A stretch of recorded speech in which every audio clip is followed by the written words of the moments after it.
संत जाणावा काय मरणी. संत कुणाला म्हणायचं?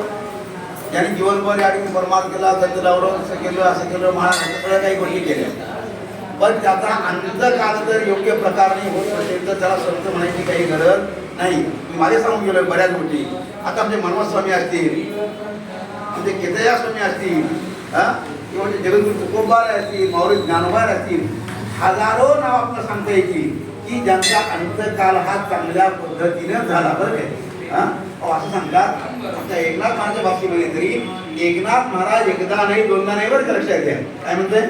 एकनाथ महाराज एकदा नाही दोनदा नाही तर त्यांनी 6 वेळेस पृथ्वीला परत पाठवलं म्हणे. सगळ्यांनी त्यात माहीत आपण ऐकलंय, पण एकदा 6 वेळेस. 6 वेळेस सांगत नाही, एकच सांगतोय. असं ते का मुलीचं लग्न वगैरे झालं, लग्न झाल्यानंतर ते आपल्या सासरी जायला निघाली म्हणे. बरं काय बघा, मग सासरी जायला निघाल्यानंतर ते समोर नाथ महाराज प्रेम जाऊ लागलं आमच्या यात्रा. मग ती बाई जरा तिची आई पटकन स्वभाव घेतो रे माझ्यासारखी. कोणासारखी? लक्षात ठेवा बरं, माझ्या तुमचा काही नाही माझ्या.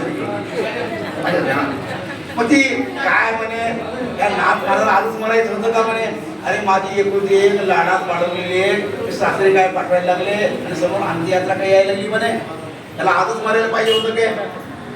मग असं म्हणणार तर बघा काय चमत्कार झाला. नाथ महाराजांनी ऐकलं म्हणे बरं काय ते वाक्य.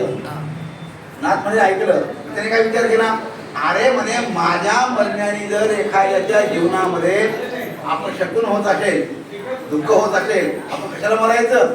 खाड फूट बसले म्हणजे बरं काय.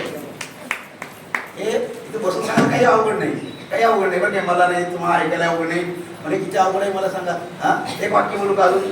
आता संपला वाक्य बोलू नका, काही हरकत नाही.